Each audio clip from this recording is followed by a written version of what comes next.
Hi everybody, Chris here from Truly Holistic. Thought it was time to do an updates video. It's been a wee while since we've done one, and some really exciting things to talk about and different new concepts that for anybody that's been having sessions here at Truly Holistic will know about. Um, and It's looking at Ascension, okay, as a cyclic phenomena, and it's a cyclic phenomena for our source. Okay, each single one of us has a source of energy. Okay, and source, it means origin, right? This is where we come from, and this is the energy that channels each form of yourself. Okay, and the person you're looking at the moment is Chris within this reality, an encoded form of my consciousness, which is channeled and connected to my source. Okay, and you might have heard of quantum entanglement, where you've got a number versions of myself or yourself in other realities, and we call those higher selves. Okay, so you might hear people saying, I'm going to connect to my higher self. Well, in fact, you've actually got more than one. You've got a number of higher selves. They are versions of you that you are bound through quantum entanglement. Why are you bound through quantum entanglement? Because they are your source lineage, a bit like the way you look at a family tree. And they are all bound to that source of energy, just like you are as well. We're a little bit different here because we are human here. And quite often what you'll find with a number of your other versions of you, or that are connected to that same source lineage, are not human, okay, but you're human here. See, something about this reality and something about being a human that's a bit different, and we're going to talk about this in this video in regards to this concept, and we're going to talk about a few other things too of what's been happening here at Truly Holistic, including we're getting now to a point with Ascension that it's really the name of the game is activating. Okay, we use a number of activations. My to-do chart, which is a chart I quite often go to see what we need to do for a particular client, gives us a bit of a guide of where we need to take the session.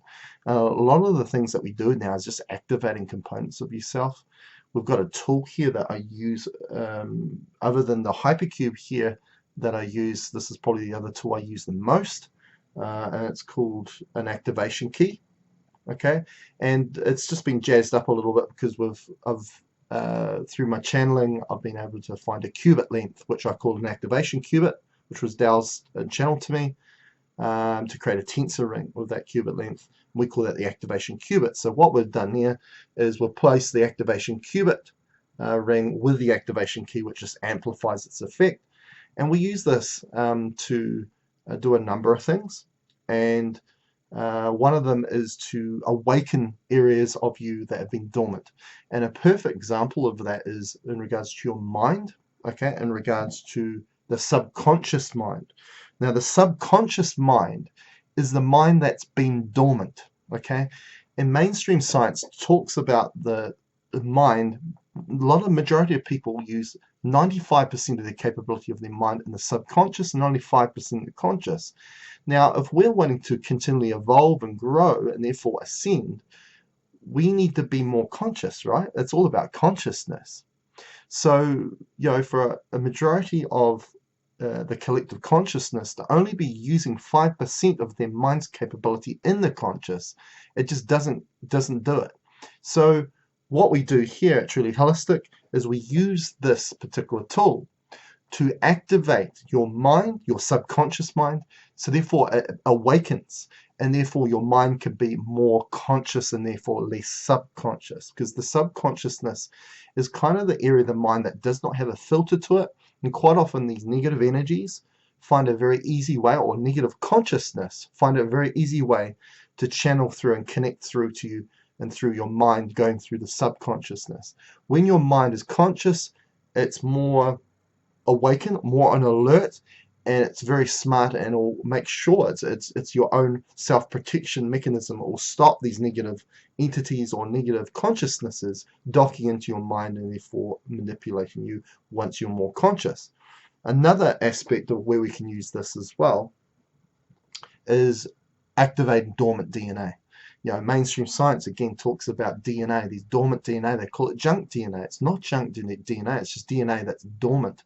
And it needs a particular vibrational frequency or a way of activating it. And we can do that now using this particular device and this particular tool.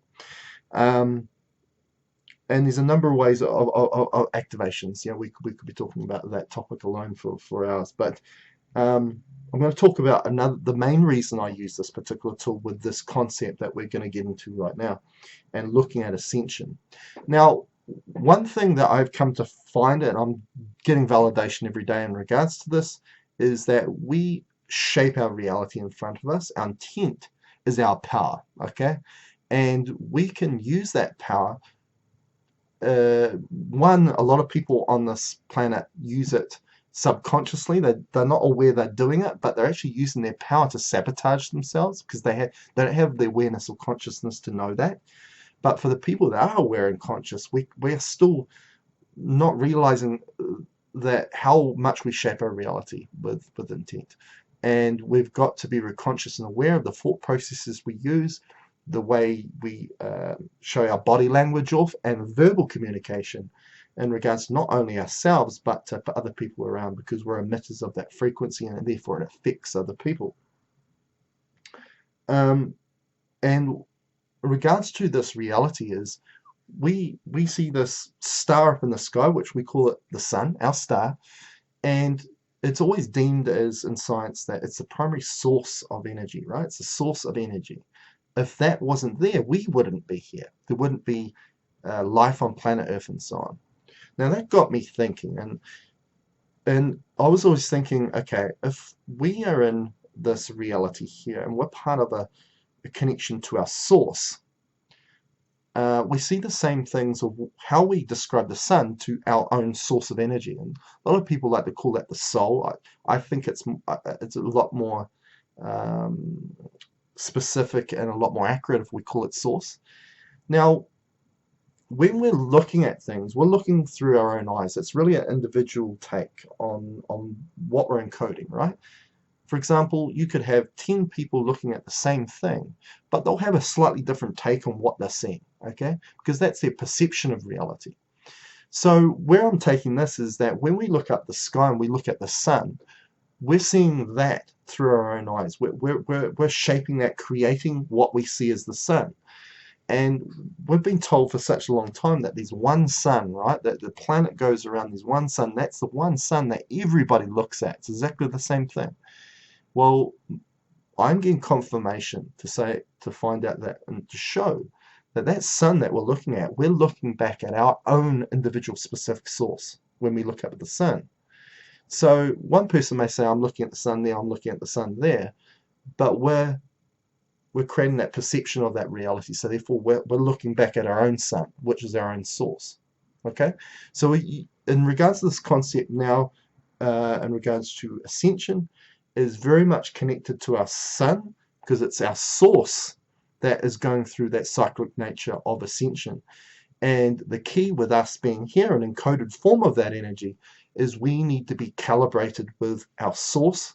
And therefore it's a bit like the analogy of if we're compatible or calibrating with the source and the changes the source is making, our source of energy, then we keep updated and we keep ascending and growing. Okay, the analogy I like to use is a computer, right? Computer has software on it, and software needs to continually have updates to keep it relevant or present, right? For the computer to run smoothly.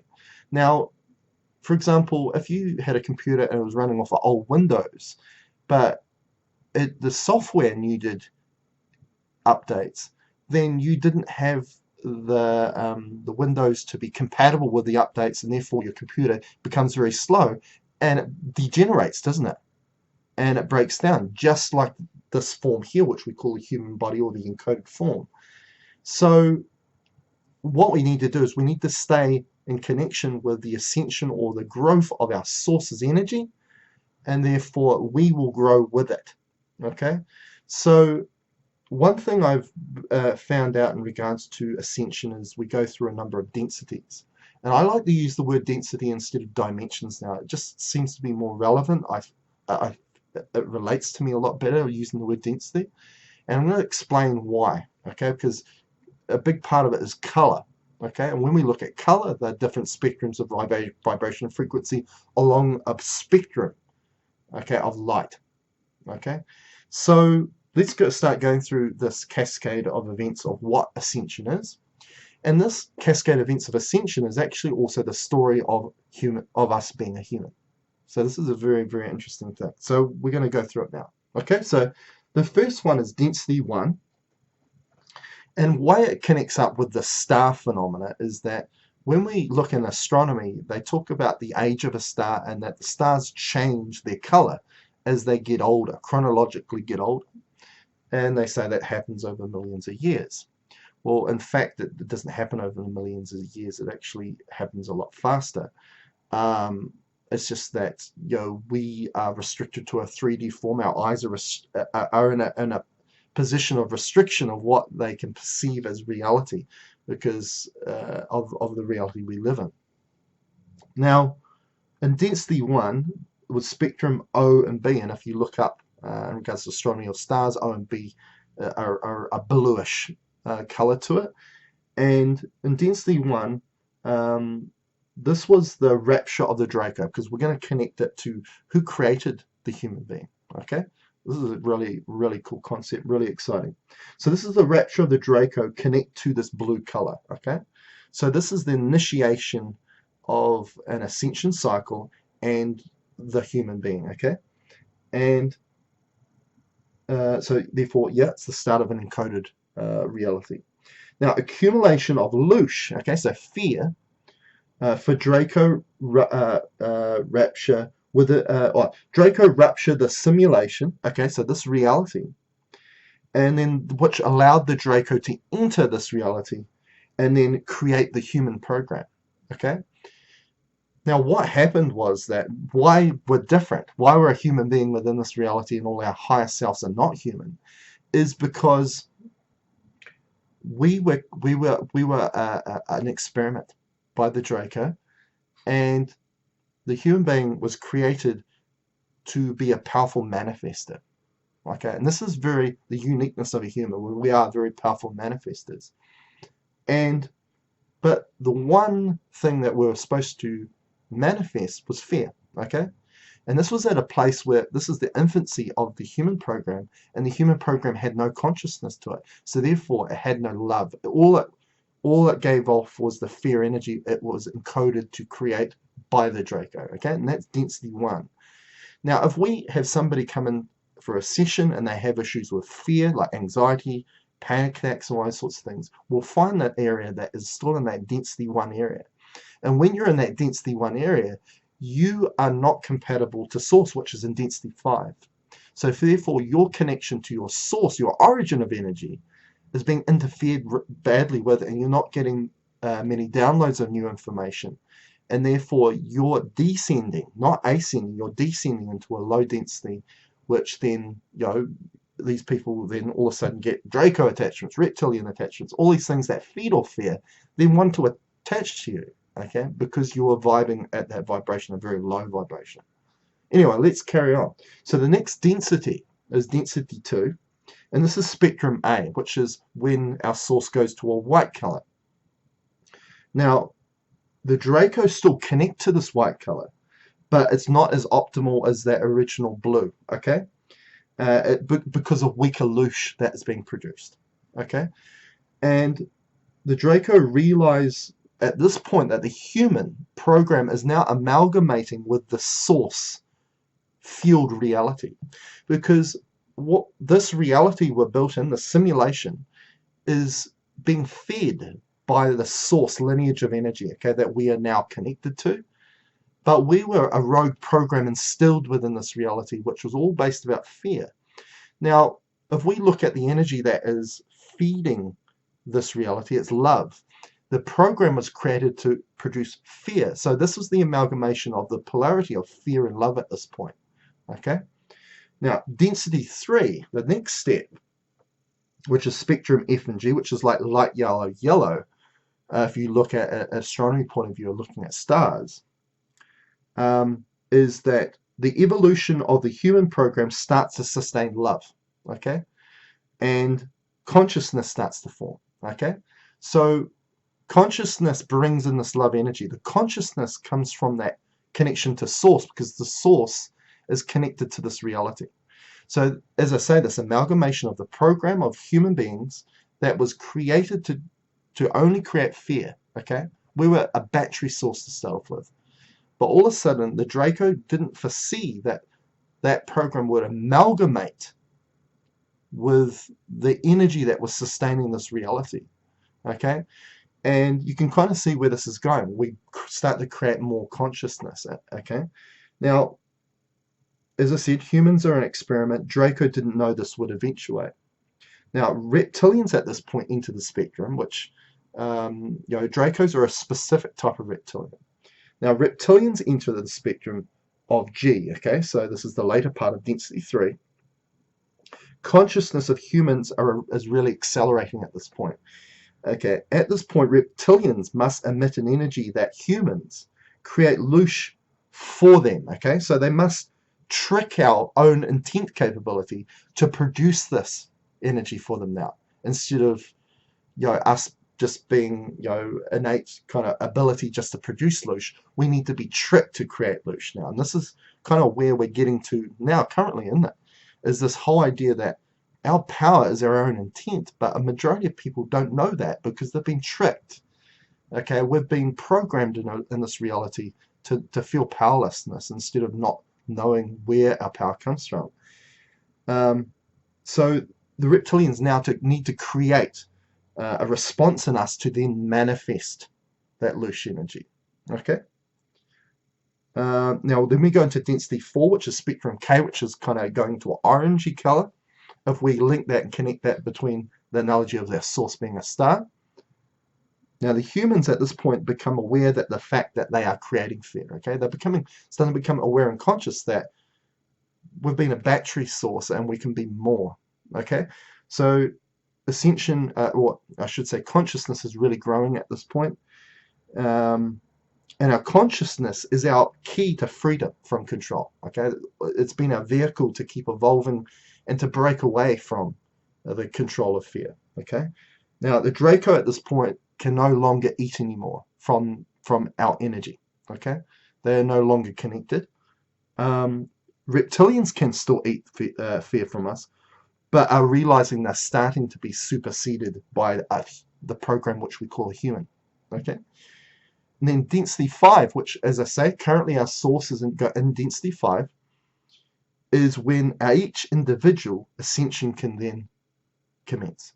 Okay, and as I'm finding, ascension is not a collective thing; it's an individual thing. Okay, it's an individual thing that then can have effect on a collective because we're natural emitters of frequency. If we do the work inwards and work on individual ascension, that vibration frequency then gets emitted out into our environment, and then that can affect others. Okay, that's the way of ascension. So what we find is really limiting our ability to keep in density 5. Okay, and a lot of people will drop into lower densities, is not using our intent capability very well, or our intent is being programmed to sabotage our own intent and therefore create a negative manifestation to occur in our life. As I say, we shape our reality in front of us, and that's shaped by the seedlings of what creates a manifestation, and that's intent. Okay, we're going to talk a little bit more about some new informations and looking at our intent as a geometry and also as a particle. Okay, and so we use the word casting. Okay, we're casting out something. We're casting an intent, whether that's through our body language, whether that's through verbal communication, whether that's thought processes. We are casting that out. And this is where it links with witchcraft, spells, curses, all these sorts of things. They are just castings of intent. It depends on the form of intent you're going to use, whether that's to create harm or to create healing. Okay, we're using a positive or or a negative way. And if we're using our intent in a negative way, then that's just going to lower our vibration. We're going to drop into those lower densities. And therefore, we're not going to be compatible with our source's energy. So therefore, the whole idea of ascension is beyond our grasp. For us to ascend, we need to be keeping up with the energetic changes that are happening within our source. Okay, and that's us staying in density 5. And once we jump into density 6, that's once our ascension has been fulfilled. Okay, so castings or intent are accumulation of particles that then collide to create matter. Okay, so if we break that down, a casting is an intent, then the accumulation of a certain intent. So we kept voicing negative intent about something, about ourselves, or about someone that we're in a relationship with, or somebody we work with, just bad luck in general, then those particles start to collide with one another to create matter.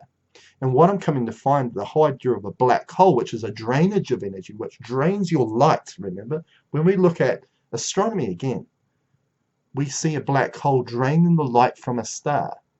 Now you are encoded form of that light, okay?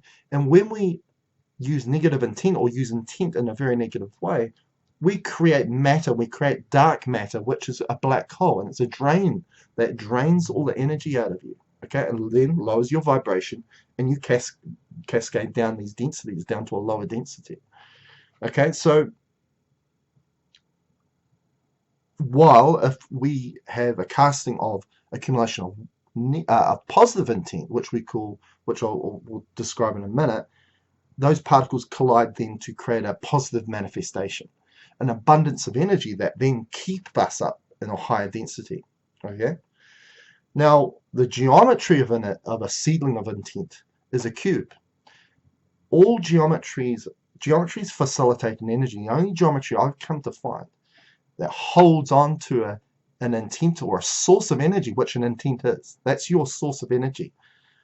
That's your power to then power a manifestation to occur.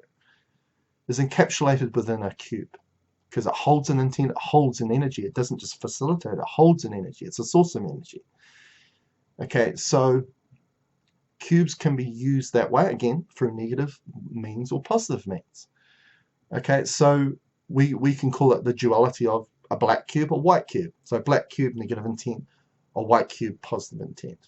Okay, and so what we're starting to do here at Truly Holistic is we're finding that castings are becoming a problem of why people are in low densities and therefore vibing in a low vibrational rate. We use certain tools to then transmute, because energy transmutes. There's no start or finish of energy. It just flips into one form or another. So we just transmute black cubes particles into a white cube particle, but even better, we can go into a white hypercube particle, which is a 4D form of a cube. So we're going into a high density level. And in fact, we'll do a video about cubes in regards to, as we go higher in the densities or dimensions of a cube, it's a concentration of kind of entropy of cubes within itself. So it's a cube within a cube and so on. And we use that in regards to increasing the power of a positive intent to then collide with itself when we're looking at it as a particle and a number of particles to then create a really huge power and creating a positive manifestation. And that's how we get people back up to that high density level of density 5. So I thought I'd bring this information to you because this is what we're really working on here at Truly Holistic. Now, this is a huge component of the way we are treating problems at the moment, and it's working really well. People are becoming more highly intuitive, and again, it's also highly linked into why we're here. We're here to experience and to learn from our experience, whether that was good or bad. Okay, and once we realize that we can create further good experiences because we are in control of shaping our reality with our power, which is our intent, then we can really, it's limitless. So it's really exciting. So I know this video has been very long, but there was a lot of information I really wanted to talk about, and I hope you've really enjoyed this video. Until next time, see you later.